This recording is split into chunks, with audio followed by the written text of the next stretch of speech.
Okay, so in this video I'm going to talk about the green theorem. So green theorem talks about the relationship between the double integral and the line integral. For both line integral and the double integral, we have talked about how we do the computation in the previous several lectures. Okay, first let's take a look at what is the theorem.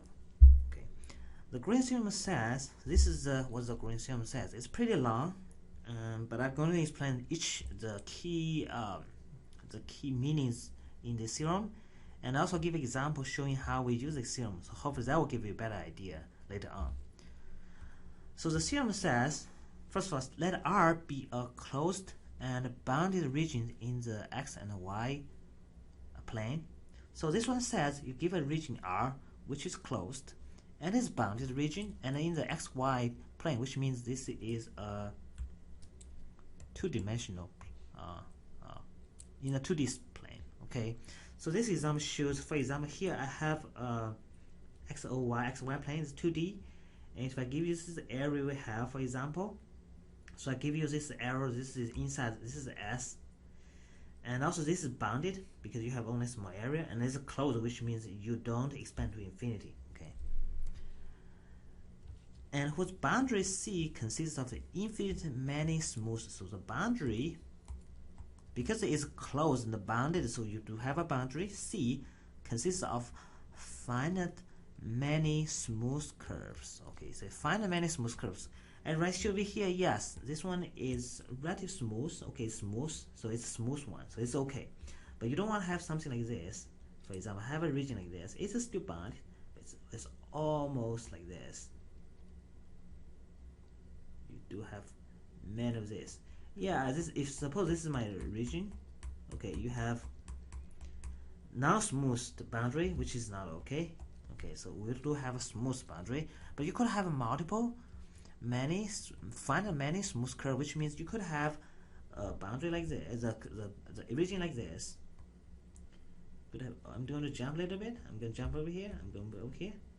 This is okay. You have a smooth curve over here. You have another smooth curve, all here. Yes, it's finite many, that's fine. So this is still okay. Suppose this is my area, and this boundary, of course, it is the boundary is here. So it's still okay. Satisfies the condition over here.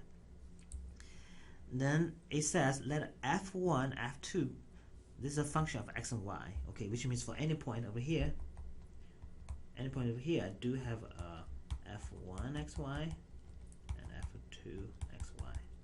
Okay, define some scalar functions.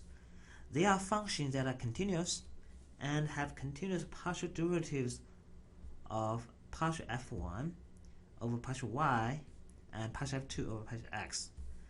This function must be continuous and have continuous partial derivatives almost everywhere in the S domain. For example, this is my S.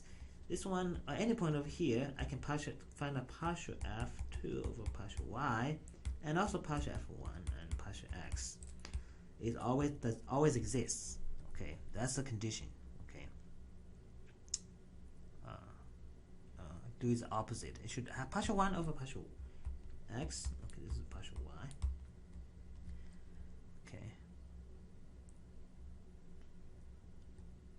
And if that's true, now we have this relationship.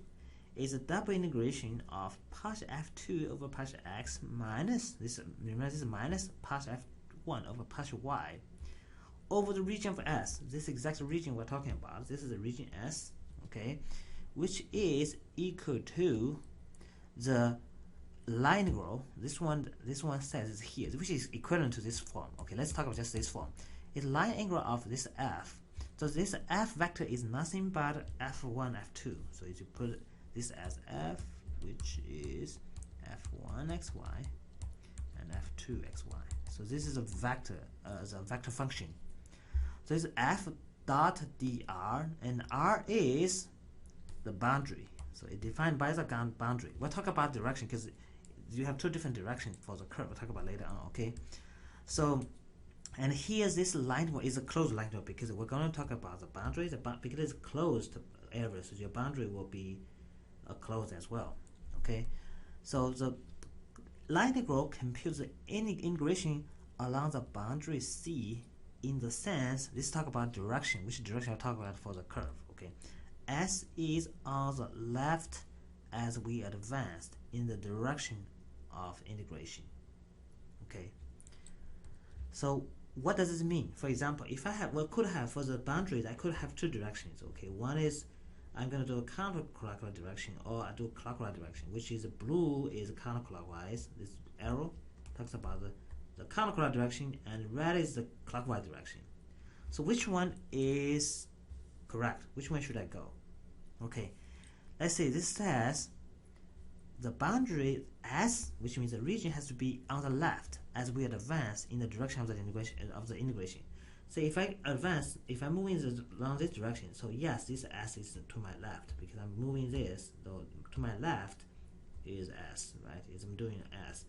However, if we do this for the red one, my left is this side, basically, right? So which is outside, which is not true. So this one has to be the blue direction, which is counterclockwise direction, should be fine for this one. So it's an example for F1. So because it says here my F1, F2 has to be continuous and continuous partial derivative everywhere in S. So you could say if I give you F1 is x plus y and F2 is x squared plus y squared, yes, you can do here the partial F2 over partial x is partial fx squared over partial x is just 2x, and partial y squared over partial x is 0. So that's true. So this is okay.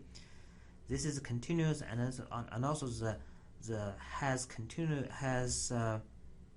continuous partial derivatives, which is true. Okay, if I do partial f1 over partial y, which is partial, because f1 is x plus y, right? If we take the partial derivative with respect to y, we get a partial x plus y over partial y. It's just give us 1. So this is also okay. So if you have f1 2, that's fine. Okay. So there are a couple of questions before we go to the example. We go to talk about why this is the case. Okay, why the theorem holds. Okay, the first one is which direction should the curve C follow? As already mentioned here, normally, most likely, your case will be counterclockwise. You will have a counterclockwise, like I mentioned here, is always a blue, which is a blue line I mentioned over here.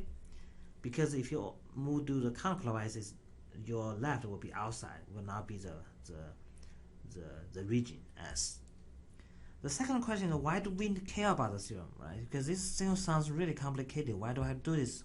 Or the question is, why do I have to convert the double integration into the line integral? Or why do we need to convert line integral into a double integral? What's the point, right? Okay, so here I'm going to tell you an example. The main reason we do this one is, in practice, is to simplify the computation. So here is an example showing why in many cases you can simplify computation. Okay, so here example talking about, so let's say if I want to compute the line integral, so here example shows that I can use the line integral to simplify to use a double integral to simplify the computation of the line integral. Okay, assuming that I want to compute the line integral, so this is my line C1, C2, and C3. So the C1, C2, C3 are the boundaries of a quarter of a circle, centered at origin and with radius 1. Okay, that's the boundary. So C1 is this part, C2 this part, and C3 this part. So they form the boundary of a quarter of a circle, the first quadrant of a unit circle centered at origin. Okay. Now, if you want to compute the f, let's say suppose I give f1 xy is 5y and f2 xy is 10x. So and fxy is, I just stack them together, f1 xy and f2 xy. So my C is the entire boundary of this area, this region. So I want to compute this f dot dr, this line integral. And this notation means is a union, which means it's just you put them together. Okay, the union of the three. Okay. So if I want to compute this one, so this can be a little bit complicated because, well, I have three different. What can I do? I don't know. I don't know how to compute this all together, right? It's a little hard to compute the line integral. So of course one way I can do this one is I can split them up to 3 line integrals. So I'll integrate over f dot dr over c1 over c2 and over 3 individually, then I compute the sum. This is the same as the integral over the entire the boundary, the entire C. Now for each one, this becomes really complicated because this for each one, let's say I could do C1 F dr. Okay, if I compute this one, I have to do two things. The first one, I have to do the parametric representation of my line. Okay, if you know what is the line integral, how do we compute line integral? They basically can write it R as sort of. If you write your C1 as something as T, like, okay, maybe X T and Y T, sort of like that. And you write F. Your F is F XY and F1, F2 XY. This is we replace X by XT. Okay, F1 XT YT. This is F2 XT and YT. Now you have that one. Now this one you can have a parametric form. Your computation is just integration over. Assuming over here you have a T start from A to B, for example. You do that. So integration from A to B. This is the same as you do F1 XT YT F2 XT YT. The dot products, this one, remember this is x dot t, is r dot t basically, right? R dot t is just x dot t, y dot t, you time dt, integrate from A to B. So you do take the derivative and take the dot product of two vectors and you integrate over that one. That's why I computed one of this. You can continue talking about the integration here and here. So you can see this is rather complicated. You have to figure out the line integral over C. Okay. Well, if you use the Green's theorem, this can be a little bit a lot more easier. Here's what happens. If you use Green's theorem, so this one is according to the Green's theorem. So this is a closed region. S is a closed region, and its boundary is given by C1, C2, and C3. And fortunately, C1, C2, 3 form a counterclockwise motion, which means it's left. If you move along the direction of this curve, yes, this boundary, this region C is indeed inside. It's to the left, on the left. Which means, according to Green's theorem, yes, this is exactly equal to the integration, the double integration of S over partial F2 over partial X minus partial F1 over partial Y. You may wonder, okay, won't be more difficult if we do the double integration, because double integration still split into the integration by steps, right? Inner integration and external integration, which can be complex, right? Now, wait for a few seconds. Or let me compute out what does this mean. What is partial F2 over partial X?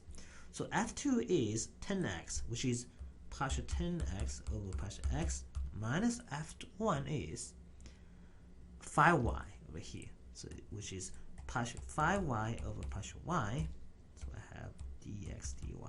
The nice thing here is this guy is just 10, this guy is just 5. So what I end up having is just integration over s times 5 dx dy. Okay, now I can move this 5 as a constant number. I can move it outside and let a 1 to be here, right? So this one is just 5. Remember here, what if I only have 1 over here? I talk about the physical meaning of I just have 1 over here. This is the size of my area of my S. So how big is the S, right? This is what the integration means. A lot of times when you convert your original line integral into a double integration, a lot of times you will have this form. Make your life easy. Otherwise you don't bother doing this, right? Probably this is still very complex, okay? But if that's the case, like I mentioned right here, it's just 5 times the size of S. You don't have to do the integration here because I already have the physical meaning. Yes, you can compute this the double integration, okay, but it's just the size of S. The size of S is because the radius is 1, so and also it's just a quarter of that, right? So the radius, so the size will be just 5 times pi times r squared, 1 squared, divided by 4 because it's just a quarter of that, right? So this is just 5 pi over 4.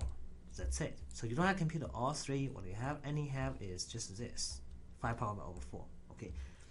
So that's why we do use the Green's theorem, because it can simplify the computation quite a bit. Okay. The third question you might have is, why does the theorem hold? Why do I have this? Okay. Why do I have the relationship is like partial f2 over partial x minus it has a minus something like that, and why the relation holds, right? It looks nice, and why this holds, right? So here we're going to talk about the reason why the theorem holds. Okay, it's a little bit complicated, but I hope this will be helpful. So let's talk about the general case. Yeah, I have a region over here. I copied the previous one. I have a region S over here, and I have a boundary. Okay, boundary here is, this is my boundary. Okay, the boundary so is C, and it's moving counterclockwise, of course, to make sure that my region will be on the left when I move along the direction of my boundary, defined in C. And to here, to do some to analyze, do the computation, analyze the property. Let me talk about what is. I divided this C into two components. Okay, C1 and C2. You saw the C1 is the bottom part. Okay, this is the very left point of my boundary. S, the region S is given by A. Very right hand side given by B. Okay, the bottom one, the bottom here, this is C1. This is my C1. Okay, it's not closed anymore, and just the bottom from here to right over here. So that's the bottom one. Okay, the top one is going from this point to from B through the top of my region and into A. This is called C2. Okay, I also use Y1x to represent this line for the bottom one, and Y2x to represent the top one, the top for C2. Okay, so which means, yeah, for any x I define a Y to represent this this curve or this line. Now I split, so you basically say C is C1 joined C2, and my C1 is represented by Y1x is Y equal to Y1x, of course, and C2 is Y equal to Y2x, and then we define the line. Okay, basically you have two lines. Okay, now let's talk about this integration, the double integration. We can consider the double integration says integration over partial f2 over partial x minus partial f1 over partial y dx dy, integration over f1. So this one, and right, originally says this one is f dot dr, right, which is the same as this, right? This response rewrite this one is 4. So to prove that the theorem works, so we just have to do this two parts. One is, well, what if I show this partial f1 integration of c over f1 dx, which is this, which is the bottom part. So I can split this one as integration over s partial f2 partial x dx dy plus integration s over minus partial f1 partial y dx dy. So my reasoning is, well, if I'm going to show that this guy is equal to this guy, and this guy, after the integration, this has to be integration over c, and this guy is equal to this guy. Yeah, now we are done, right? Because the sum of two should be the sum equal to the sum of two, right? Okay, that's what our idea how to show that. Okay, I'm going to show only one of them, this one. Okay, the second one should follow the same idea why that's the case. Okay, so the first one just want to show that this integration of c over f1 dx, this line integral f1 dx is equal to negative partial f1 over partial y in dx dy. This I'm going to show over here. Of course, it's the same as you can swap all the dy dx. It's the same, right? According to the definition of the double integration, you can swap it. Right? You can swap all dx dy. That's the same. Okay, let's show that. To do that, we compute this one, the integral, the closed loop integration of f1 over dx, which is just equal to, of course, I write out this f as f1 xy. Okay, this is f1 xy.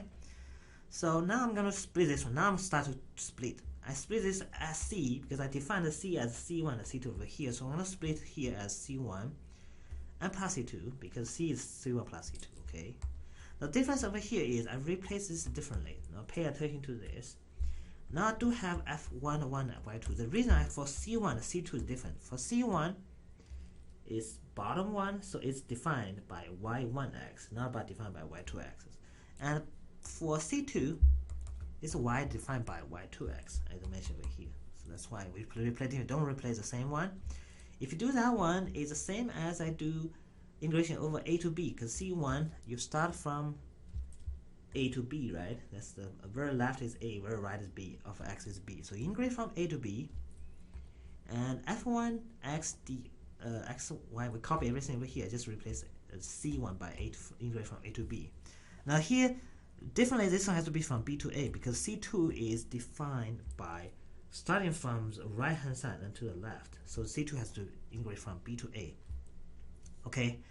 The next step, I'm going to switch the order of A to B to B to A, B to A to A to B. So I just switch the order. You put a minus sign over here. Okay, this is what happens.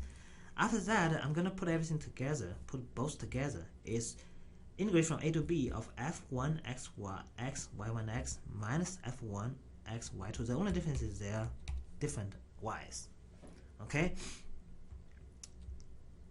And the next one, I'm going to switch the order a little bit. Okay, I'm going to take a negative sign and switch this order. Okay, so I put F1 x y2x. Okay, minus F1 x y1. So I switch the order and put a minus sign over here and keep the minus sign. So this is a very tricky part we're trying to do is this guy is the integration. This is the integration of this part. The reason why it makes sense because F1, this is a little bit hard to understand, is F1 x y2 x minus F1 x y1 x. Just look at this. This one is equal to integration of y1 x y2 x push F1 x y push y dy. Let's see why that's the case. So first of all, when you do the integration of this guy, why that's the case? When you do the integration of this guy, the partial derivative you can consider x to be a constant, right? So partial derivative integrated over y, this gives us F1 x y basically, and then you evaluate at y2 x and y1 x. Of course, you y is y is right. So which is F1 x y2 x minus F1 x y1 x. That's why that's the case. I can rewrite this guy into this form. Okay, with exactly this. So do this one. So do them together. If this is true, I can write this one as a double integration over S region because from A and to B and y1 to y2, if I do this here, from A to B, x I'm freely choosing from A to B, and for anyone I also choose from y1 to y2. I mean for any x I just from y1 to y2. This is the entire area. Yeah, this is S. So it's the same as I'm integrating over S over partial F1 xy partial x dy dx, right? They just keep the same thing. The only thing I'm changing is this is the same as w over the region S. Because it doesn't matter you swap the order over here, so this is the same as you keep everything the same, just swap out of dx dy. So I hope this one, if you go back over here, so which means yeah, the first one is proved. You can follow the same logic to do the same second one, which is also true. That's why this green theorem holds over here. Okay, so I hope this is enough for you to basically understand what the green theorem is trying to do. Okay, and why it's important, and also why green theorem holds. Okay, so next lecture I'm going to talk about some physical meaning of the green theorem.